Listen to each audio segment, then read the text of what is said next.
Hi friends, welcome back to మాటే మంత్రం Telugu audio stories. అందరికీ నమస్కారం అండి. హాయ్ ఫ్రెండ్స్, అందరూ ఏం చేస్తున్నారు? బాగున్నారా? ఈరోజు మనం చదువుకోబోయే కథ నీ మీద మనసాయరా 50వ భాగం. ఈ కథను మీరంతా ఆదరిస్తున్నందుకు నా మనఃపూర్వక కృతజ్ఞతలు. మొత్తానికి 50 భాగాల దాకా వచ్చాం. నాకు చాలా సంతోషంగా ఉంది. అందుకే మీకంతా చాలా చాలా థ్యాంక్స్. ఇక కథలోకి వెళ్దామా? నీ మీద మనసాయరా 50వ భాగం. అప్పగింతల కార్యక్రమంలో అందరూ ఏడుస్తూ ఉంటే చిరాకు కోపం వస్తుంది విరాట్కి. మీ మగవాళ్ళకి ఈ విషయం ఎప్పటికీ అర్థం కాదు అంటూ కళ్ళు తుడుచుకుంటున్న తల్లిని చూసి ఆశ్చర్యపోయాడు విరాట్. ఇష్టపడి పెళ్లి చేసుకున్న భర్త ఇంటికి రావటానికి వీళ్ళకి ఎంత బాధ ఏంటి అనుకున్నారు కార్తీక్, విరాట్ ఇద్దరు. ఈ కార్యక్రమం అంతా పూర్తయ్యేటప్పటికి రాత్రి 1 దాటింది. ఏదో తిన్నామనిపించారు. ఇక అక్కడి నుంచి బయలుదేరి ఇంటికి వెళ్ళారు. అందరికీ కూల్ డ్రింక్స్, జ్యూసు ఇప్పించింది సుమ. తాగని వారికి కాఫీ టీలు పెట్టించి ఇప్పించింది. ఇక అక్కడి నుంచి బయలుదేరి ఎయిర్పోర్ట్కి వెళ్ళిపోయారు. 4 గంటలకే ఫ్లైట్ ఉండటంతో నెక్స్ట్ ఫ్లైట్లో మేము వస్తాం, పిల్లలతో పాటు రాకూడదు అని చెప్పారు సుమ వాళ్ళు. ఫ్లైట్ ఎక్కిన దగ్గర నుంచి డల్గా కూర్చున్న నైనికను చూసి, ఏంటే, ఏమైంది, ఎందుకలా ఉన్నావు అన్నాడు విరాట్. ఏం లేదు, బాగానే ఉన్నాను బావా అంది. కానీ ఆమె ఎందుకు అలా ఉందో ఆమెకే తెలియటం లేదు. మనసంతా ఏదో తెలియని భారంగా ఉంది. ఏదో ప్రియమైన వస్తువుని వదిలేసి వస్తున్నట్లుగా అనిపిస్తుంది. తాతయ్య, నానమ్మ తనని పట్టుకొని ఏడవటం ఇంకా గుర్తుకొస్తుంటే ఆమెకు తెలియకుండానే కళ్ళలో నీళ్లు తిరిగాయి. వాళ్ళకి మనవరాలంటే ప్రాణం. సుమకి నైనికి పుట్టినప్పుడు గర్భసంచిలో ప్రాబ్లం రావటంతో ఇక పిల్లలు పుట్టలేదు. మనవడైనా మనవరాలైనా ఆమె ఒక్కటే అని అల్లారుముద్దుగా పెంచారు. నైనికకి కూడా వాళ్ళంటే చాలా ఇష్టం. హైదరాబాద్ రాకముందు 1 వారం వాళ్ళు ఇక్కడికి వస్తే తర్వాత సండే వాళ్ళ దగ్గరికి పల్లెటూరికి వెళ్ళేది. ఆమెను చూడకుండా ఉండలేకపోయేవాళ్ళు. నైనికకి ఎగ్జామ్స్ ఉండి రాలేకపోతే వాళ్లే వచ్చి 4 రోజులు ఉండి వెళ్ళేవాళ్ళు. ఇప్పుడు మనవరాలు పెళ్ళయ్యి తమను వదిలి అత్తగారింటికి వెళ్ళిపోతుంటే వాళ్ళకి చాలా బాధగా అనిపించింది. పెద్దవాళ్ళు కదా, ఎమోషన్స్ కూడా ఎక్కువే.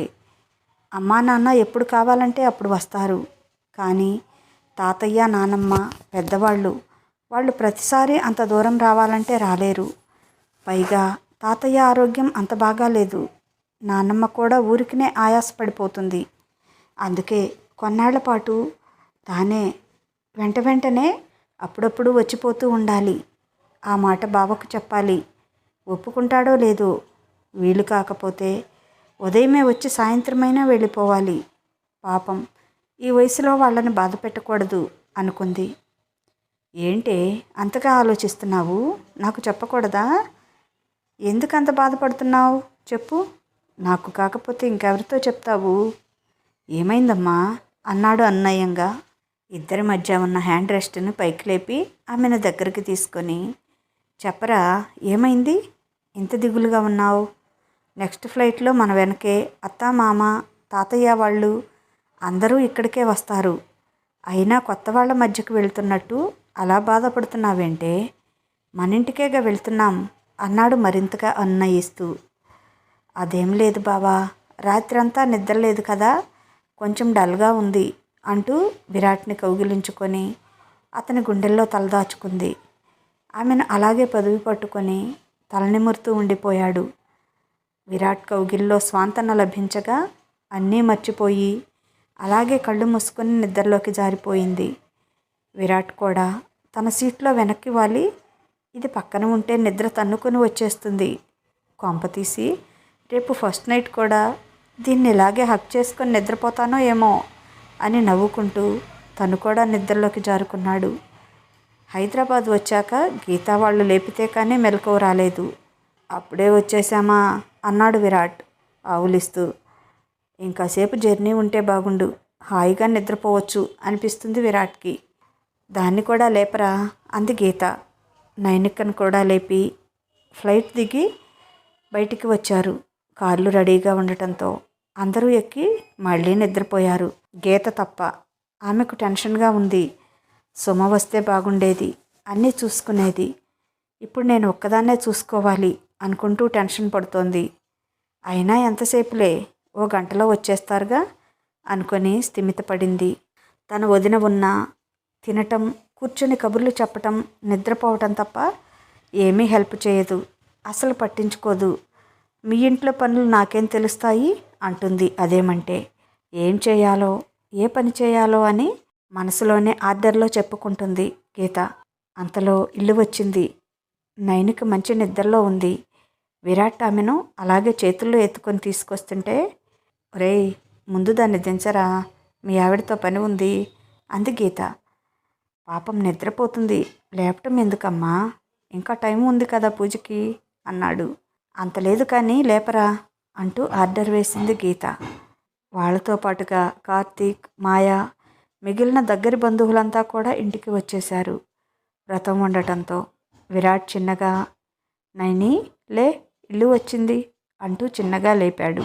నైనికి కళ్ళు తెరిచి చూసి అందరూ నవ్వుతుంటే తన పొజిషన్ చూసుకొని ఒక్కసారిగా ఉలిక్కిపడి విరాట్ చేతుల్లోంచి దూకినట్లుగా దిగింది. ఏయ్ చిన్నగా, ఏంటా హడావుడి, పడిపోతావు అన్నాడు విరాట్ నైనికని పడిపోకుండా గట్టిగా పట్టుకొని. ఏం కాదులే బావా, వదులు అంది. అందరూ నవ్వుతున్నారని వాళ్ళని గుమ్మం దగ్గర నిలబెట్టి మాయతో హారతి ఇప్పించింది గీత. లోపలికి రాబోతున్న వాళ్ళని, హలో ఆగండి, ఎక్కడికి, నేరుగా వచ్చేస్తున్నారు, ఒకరి పేర్లు ఒకరు చెప్పుకొని లోపలికి రండి అంది మాయ. ఇంకా విరాట్ బంధువుల పిల్లలు కొంతమంది ఉన్నారు. ఎందుకు, మా పేర్లు మీకు తెలియదా ఏంటి, కొత్తగా అడుగుతున్నారు అన్నాడు విరాట్. అదొక సాంప్రదాయంరా, చెప్పండి అంది గీత. ఏం చెప్పాలి అన్నాడు విరాట్. ఎలా చెప్పాలో చెప్పింది గీత. అయితే ఓకే, నేను మా ఆవిడ నైనిక పెళ్లి చేసుకుని వస్తున్నాం, దారి వదలండి అన్నాడు. హలో లిటిల్ మర్దల్స్, ఇప్పుడు నీ వంతు అంది మాయ. నైనిక సిగ్గుపడిపోయింది. అంత సిగ్గెందుకే, నా పేరు చెప్పటానికి కూడా సిగ్గా అన్నాడు విరాట్ సిగ్గుపడుతూనే. నేను మా బావ విరాట్ పెళ్లి చేసుకుని వచ్చాం, దారివ్వండి అంది నైనిక చిన్నగా. అందరూ ఓ అని గట్టిగా కేక పెట్టారు. ఏంటో ఈ పిచ్చి ట్రెడిషన్స్, మా ఇంట్లోకి మేము వెళ్ళటానికి వీళ్ళ వెధవ రూల్స్ ఏంటో అనుకుంటూ లోపలికి వెళ్ళాడు. అప్పటికి టైం 6 దాటింది. సరేరా, 1 గంట పడుకోండి, తర్వాత లేపుతాను, ఇంకా రెడీ కావాలి, అంతకంటే టైం లేదు అంది గీత వాళ్ళ పరిస్థితి చూసి. మళ్ళీ వ్రతంలో చాలాసేపు కూర్చోవాలంటే కష్టమవుతుందని సరేనని పైకి వెళ్ళారు. ఫోన్ చేసి నైనిని దాని రూమ్లో పడుకోమని చెప్పు, బంధువులంతా ఉన్నారు, బాగుండదు అని చెప్పింది గీత. ఏం అవసరం లేదు, ఎవరేమనుకున్నా ఏం పర్లేదు అని ఫోన్ కట్ చేశాడు. నైనిక ఇంకా పెళ్లికూతురు గెటప్లోనే ఉంది. పాపం ఇలా ఏం నిద్రపోతుంది, కానీ ఇప్పుడు అదంతా తీసేయాలంటే చాలా టైం పడుతుందనుకుంటా అనుకున్నాడు విరాట్. తన రూమ్కి తీసుకువెళ్ళి, డ్రెస్ మార్చుకుంటావా, నీ రూమ్లోకి వెళ్ళి తెచ్చుకో అన్నాడు. నైని కావలిస్తూ, ఏమీ వద్దు బావా, మళ్ళీ 1 గంట ఆగితే అత్త వచ్చి లేపుతుంది, నేను పడుకుంటా, నిద్ర వస్తుంది అనుకుంటూ వెళ్ళి బెడ్ మీద పడి కళ్ళు మూసుకుంది. అంతే, ఎప్పుడు నిద్రపోయిందో కూడా తెలియదు. బాబోయ్, దీనికి అవార్డు ఇవ్వాలి, ఈ అవతారంతో ఎలా నిద్రపడుతుందో అనుకుంటూ తను మాత్రం పట్టుబట్టలు విప్పి షార్టు టీషర్టు వేసుకొని వచ్చి నైనిక పక్కన పడుకున్నాడు. ఆదమర్చి నిద్రపోతున్న వడలిపోయిన నైనిక మొహం చూసి, మరీ సెన్సిటివ్ ఈ పిల్ల, 1-2 రోజులు నిద్ర లేకపోతేనే ఇలా అయిపోయింది అనుకున్నాడు. దగ్గరకు లాక్కొని ఆమె పెదవుల మీద చిరుముద్దిచ్చి ఆమె హృదయంలో మొహం దాచుకొని కళ్ళు మూసుకున్నాడు. నాకేంటో ఈ కొత్త పిచ్చి, ఇలా అయితే కానీ నిద్ర పట్టడం లేదు అనుకుంటూ నైని చేయి తీసి తన మెడ చుట్టూ వేసుకొని హాయిగా నిద్రపోయాడు. 1 గంట తర్వాత సుమా వాళ్ళు కూడా వచ్చారు.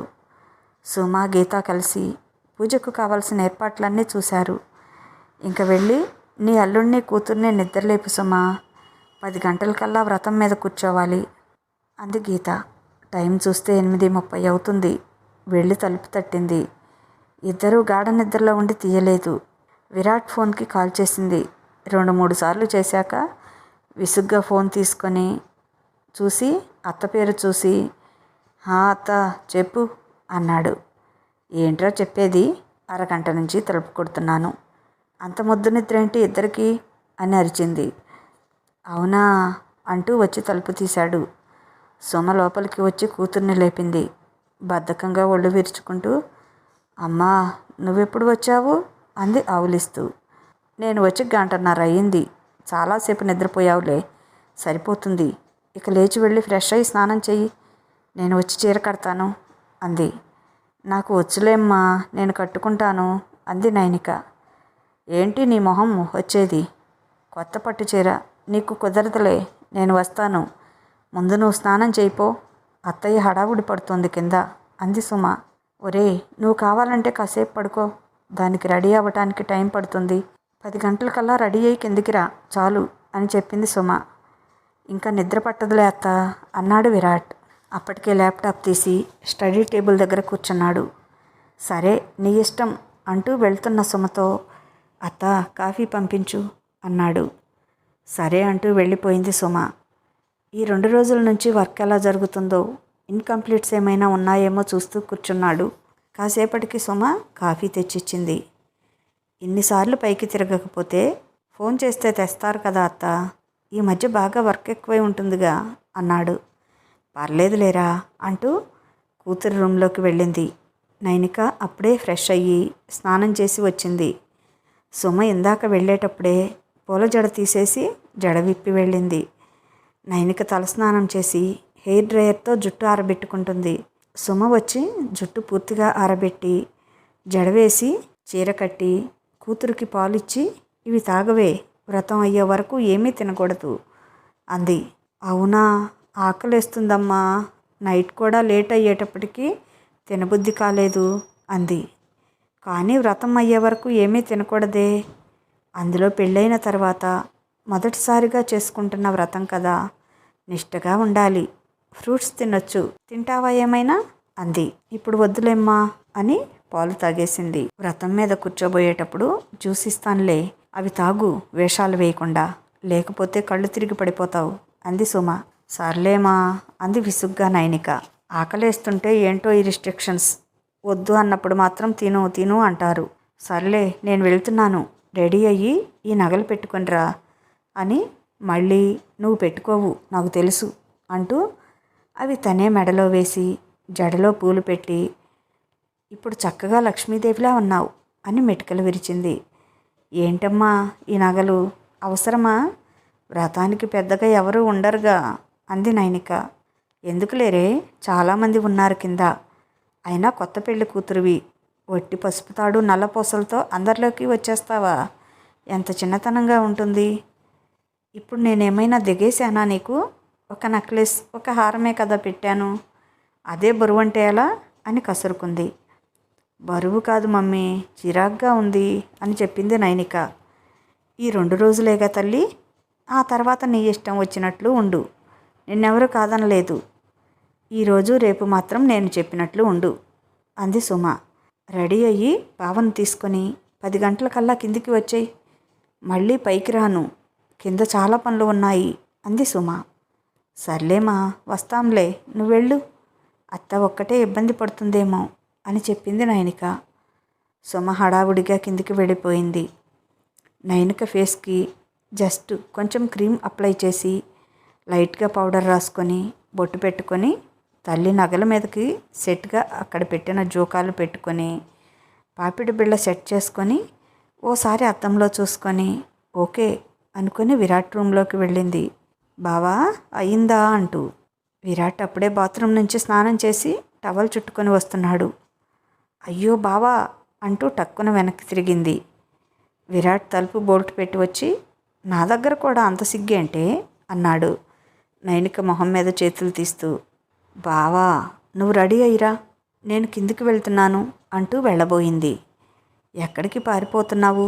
2 రోజుల నుంచి కిస్ కూడా పెట్టుకొనివ్వకుండా చంపుతున్నావు, ఆ డర్టీ లిప్స్టిక్ ఒకటి వేసుకొని అంటూ నైనికని దగ్గరికి లాక్కొని ఆమెను గట్టిగా హగ్ చేసుకున్నాడు. బావా చీర నలిగిపోతుంది అంది. వేరేది కట్టుకో అన్నాడు విరాట్. నాకు చేత కాదు, ఇప్పుడు అమ్మకి చెప్తే చంపుతుంది, అయినా ఇప్పుడు పూజ ఉంది, ఇలాంటివి చేయకూడదు అంది నైనిక. అబ్బో నీకెవరు చెప్పారేంటి? వ్రతానికి పీటల మీద దంపతులు మాత్రమే కూర్చుంటారు. దంపతులంటే ఇలాంటివే చేస్తారు. చెయ్యకూడదని ఎక్కడా రూల్ లేదు. నా రూల్లో అయితే అస్సలు లేదు అంటూ నైనిక మొహాన్ని తన దోసిట్లోకి తీసుకొని ఆమె కళ్ళ మీద ముద్దు పెట్టాడు. చూడు ఎంత చక్కగా ఉన్నావు ఇలా ఉంటే. నిన్న మేకప్లో చండాలంగా అనిపించావు నాకు నిజంగా అన్నాడు. నవ్వింది నైనిక. మరి టెంప్టింగ్గా ఉన్నానని చెప్పావు అంది. చెప్పాలే కానీ కిస్ చేస్తే వామిటింగ్ వచ్చింది స్మెల్కి. ఆ రోజంతా ఆ స్మెల్ గుర్తు వస్తూ అనీజీగానే ఉంది తెలుసా అన్నాడు తన పెదవుల్ని వేలుతో రాస్తూ. నువ్వేమీ అంత టెస్ట్ చేసే పని లేదు. నేను ఇప్పుడేం లిప్స్టిక్ వేసుకోలేదు అంది నైనిక. నీకు తెలివి ఎక్కువైపోతుందే. నాకు అర్థం కాదా నీ లిప్స్ చూస్తే నువ్వు లిప్స్టిక్ వేసుకున్నావో లేదో అంటూ ఆమె పెదవులు అందుకోబోతుంటే, బావా ఇప్పుడే చెప్తున్నాను, ఓన్లీ కిస్ మాత్రమే, బైట్ చేయకూడదు. కింద అందరూ ఉన్నారు. సాయంత్రం రిసెప్షన్ కూడా ఉంది. కావాలంటే కనపడిన దగ్గర చేసుకో అని ఓ ఉచిత సలహా కూడా ఇచ్చింది. ప్లీజ్ బావా అంది. ఏం బైట్ చేయించుకోవాలని అంత ఆశగా ఉందా అన్నాడు ఆమె పెదవులు అందుకుంటూ. అన్నీ మర్చిపోయి అతని మెడ చుట్టూ చేతులు పెనవేసింది. బావ ముద్దు కోసం 2 రోజుల నుంచి తను కూడా ఎదురు చూస్తుంది. కానీ సమయం దొరకలేదు. ఇప్పుడు వచ్చిన అవకాశం తను మాత్రం ఎందుకు వదులుకుంటుంది? ఇష్టంగా ఆ ముద్దుకు సహకరించింది. విరాట్ లైట్గా కిస్ చేసి వదిలినా ఆమె వదలలేదు. ఆ ముద్దుని తనివి తీరా మరికొంతసేపు తనే కొనసాగించింది. కాసేపటికి ఇద్దరికీ ఊపిరి అందటం కష్టమై పెదవులు వదిలి ఒకరి కళ్ళలోకి ఒకరు చూసుకొని నవ్వుకున్నారు. సిగ్గుపడుతూనే విరాట్ గుండెల్లో మొహం దాచుకుంది నైనిక. థ్యాంక్ యూ, మర్చిపోలేని గిఫ్ట్ ఇచ్చావు అన్నాడు విరాట్ ఆమె చెవిలో గుసగుసగా, మరింత గట్టిగా హగ్ చేసుకుంటూ. ఇవన్నీ ఏమీ వద్దు, కమిట్ అయిపోవాలనిపిస్తుంది అన్నాడు. పో బావా నువ్వు మరీను అంటూ సిగ్గుల మొగ్గయింది నైనిక. విరాట్ కౌగిలి నుంచి బయటపడాలి అనిపించటం లేదు. కానీ వ్రతానికి టైం అయిపోతుంది. ఎవరో ఒకరు వచ్చి పిలుస్తారు. అది గుర్తుకొచ్చి, వదులు బావా పూజకు టైం అవుతుంది, నువ్వు రెడీ అవ్వు వెళ్దాం అంది. స్వీట్ బైట్ వద్దా అన్నాడు. ఇప్పుడు వద్దు, రేపు నైట్ నీకు కావలసినన్ని అంది తల వంచుకొని సిగ్గుపడుతూ. అస్సలు నో చెప్పకూడదు అన్నాడు విరాట్. నీ ఇష్టం అంది తల వంచుకొనే. సరే అయితే నన్ను వదిలితే నేను రెడీ అవుతా అన్నాడు విరాట్. సిగ్గుపడి అతన్ని వదిలి దూరంగా జరిగింది. ఏంటి నైని నీకు మరీ సిగ్గు లేకుండా పోతుంది, బావని చూస్తే ఒళ్ళు మరిచిపోతావు అని తనని తానే తిట్టుకుంది. అంత దూరం అవసరం లేదు, తలతుడు అన్నాడు. జుట్టులోంచి ఇంకా ఒక్కో బొట్టు నీళ్లు కారుతున్నాయి. టవల్ తీసుకొని అతని తల తుడిచింది. అవును, నువ్వు పట్టుచీర కట్టుకున్నావు కదా, నేనేం వేసుకోవాలి అన్నాడు విరాట్. వ్రతం కోసం తీసుకున్న డ్రెస్ ఏదో నైనిక్కి తెలుసు కనుక అవి తీసి, ఇది వేసుకో బావా, ఇదే తీసుకున్నారు వ్రతం కోసం అంది. పట్టు పంచ, బనియన్ ఉత్తరీయం తీసి ఇస్తూ. మరి షర్టు అన్నాడు. షర్టు వేసుకోకూడదు, వ్రతం అయిన తర్వాత బట్టలు మార్చుకొని అప్పుడు వేసుకుందువులే అని చెప్పింది. పంచెను లుంగీలా కట్టుకొని వైట్ కట్ బనియన్ వేసుకున్నాడు. ఆ బనియన్లో కండలు తిరిగిన అతని దేహం స్పష్టంగా కనిపిస్తుంది. బావ ఇంతవరకు చెప్పలేదు, నా శారీ ఎలా ఉంది అంది. సూపర్గా ఉంది, చాలా బాగున్నావు ఈ శారీలో, ముద్దుగా ముద్దబంతి పువ్వులా, చూడగానే ముద్దు పెట్టుకోవాలనిపిస్తుంది అన్నాడు. సో సింపుల్గా సూపర్గా ఉన్నావు అన్నాడు మళ్ళీ ఆమెను దగ్గరకు లాక్కుంటూ. బావా చీరంతా ఇక్కడే నలిగిపోతుంది, అందరూ చూడగానే కనిపెట్టేస్తారు, నువ్వు లోపల ఇలాంటిదేదో చేశావని అంది విరాట్ని చూస్తూ. ఎవరేమనుకుంటే నాకెందుకు, నా పెళ్ళాం నా ఇష్టం. నేనేమైనా ఊర్లో వాళ్ళ భార్యలను ముద్దు పెట్టుకుంటున్నానా, వాళ్ళని నలిపేస్తున్నానా ఎవరో ఏదో అనుకోవటానికి? ఇలాంటివన్నీ నాకు చెప్పకు, నాకు చిరాకు. ఇంకా ఏమైనా మాట్లాడావంటే వాళ్ళ ముందే గట్టిగా హక్ చేసుకుని ముద్దు పెట్టేసుకుంటా, నీ ఇష్టం అన్నాడు. అయ్య బాబోయ్ మహానుభావా, నీకు నమస్కారం, ఆ పని మాత్రం చేయకు అని దండం పెట్టేసింది నైనిక.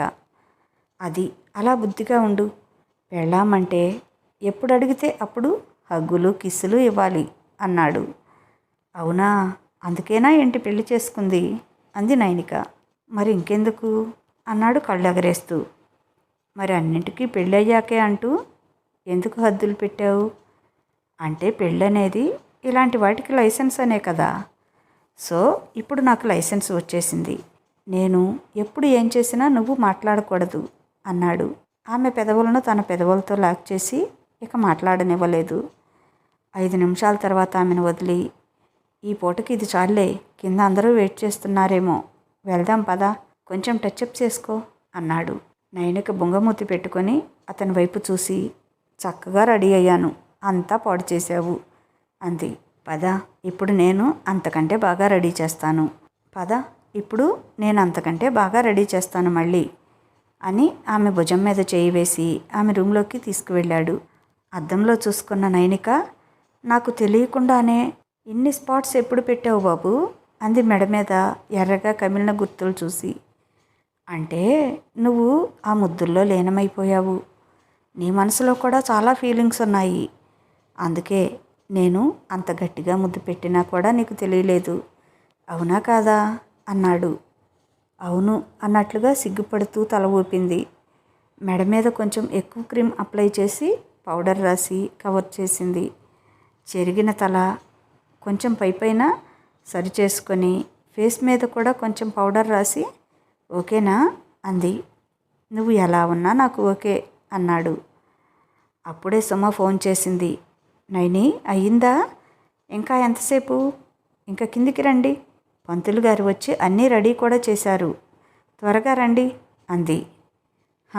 అయిపోయింది మమ్మీ, వచ్చేస్తున్నాం, బయటికి కూడా వచ్చేసాం అంది. మెట్ల దగ్గరికి పోయాక విరాట్ మెడలో మడిచి అలాగే వేసుకున్న ఉత్తరీయం విడదీసి అతని భుజాల నిండా కప్పింది. ఇదేంటి అన్నాడు. ఈ కండలు చూడు ఎలా కనబడుతున్నాయో, అందరూ దిష్టి పెడతారు అంది. ఇప్పుడు నిజం చెప్పు అన్నాడు నవ్వుతూ కళ్ళల్లోకి చూసి. అది నువ్వు చాలా బాగుంటావు కదా, అందరూ నిన్ను కొరుకు తినేట్లు చూస్తారు. ఈ బనియన్లో కండలు తిరిగి గ్రీకు వీరుడిలా కనిపిస్తున్నావు, అందుకే నీ కండలు దాచేశా అంది. అబ్బో, నీ దగ్గర చాలా వేషాలున్నాయే అన్నాడు నవ్వుతూ. నన్నెవరు చూసినా నేను మాత్రం నిన్ను తప్ప ఇంకెవరిని చూడంలే, భయపడకు అన్నాడు. ఆమె భుజం చుట్టూ చేయి వేసి కిందికి తీసుకుని వెళ్ళాడు. అప్పటికే పంతులు గారు వచ్చి అన్నీ రెడీ చేసి వీళ్ళ కోసమే వెయిట్ చేస్తున్నారు. అందరూ వీళ్ళ వైపే చూస్తూ ఉండటంతో సుమ వాళ్ళని 1 నిమిషం ఇటు రండి అంటూ వంటగదిలోకి తీసుకువెళ్ళి దిష్టి తీసివేసింది. ఏంటత్తా ఈ చాదస్తం అన్నాడు విరాట్. నీకు తెలియదులేరా, అందరి కళ్ళు మంచిగా ఉండవు అంటూ, ఇదిగో ఇద్దరూ ఈ జ్యూస్ తాగి వెళ్ళండి, రథం అయ్యేటప్పటికి 2-3 గంటలు పడుతుంది, నీరసం వస్తుంది అని ఇద్దరితో బలవంతంగా జ్యూస్ తాగించి ఇక వెళ్ళండి అంది. అది తాగేసి ఇద్దరూ వెళ్ళి పీటల మీద కూర్చున్నారు. పంతులు గారు వ్రతం మొదలుపెట్టారు. వ్రతం పూర్తయి ప్రసాదాలు తీసుకునేటప్పటికి 1 గంట దాటిపోయింది. పంతులు గారికి దక్షిణ ఇచ్చి కాళ్ళకి నమస్కారం చేశారు విరాట్, నైనిక. టెర్రస్ మీద భోజనాలకు ఏర్పాటు చేశారు. అందరూ పైకి వెళ్ళి భోజనాలు చేసేసి కిందికి వచ్చారు. చాలామందికి దగ్గరలో ఉన్న హోటల్స్లో రూమ్స్ బుక్ చేశారు. సాయంత్రం రిసెప్షన్కి రెడీ అయి రావటానికి, ఆ తర్వాత నైట్ స్టే చేయటానికి కూడా పనికి వస్తుందని. కొంతమంది అటు వెళ్ళిపోయారు. మిగిలిన వాళ్ళు ఎక్కడి వాళ్ళు అక్కడ ప్రశాంతంగా పడి నిద్రపోయారు. రాత్రంతా నిద్ర లేకపోవటంతో. ఇదండి కథ. ఎలా ఉంది విరాట్ నైనికల పెళ్లి ప్రయాణం? మీకు నచ్చిందా? మీకు నచ్చితే తప్పనిసరిగా ఒక లైక్ ఇవ్వండి. అలాగే కథ ఎలా ఉందో ఓ చిన్న కామెంట్ రాసేయండి. మన మాటే మంత్రం ఛానల్ని సబ్స్క్రైబ్ చేసుకోండి. మీకు తెలిసిన వారికి షేర్ చేయండి. ఇక ఉంటాను, మీ లక్ష్మీ ఘంట.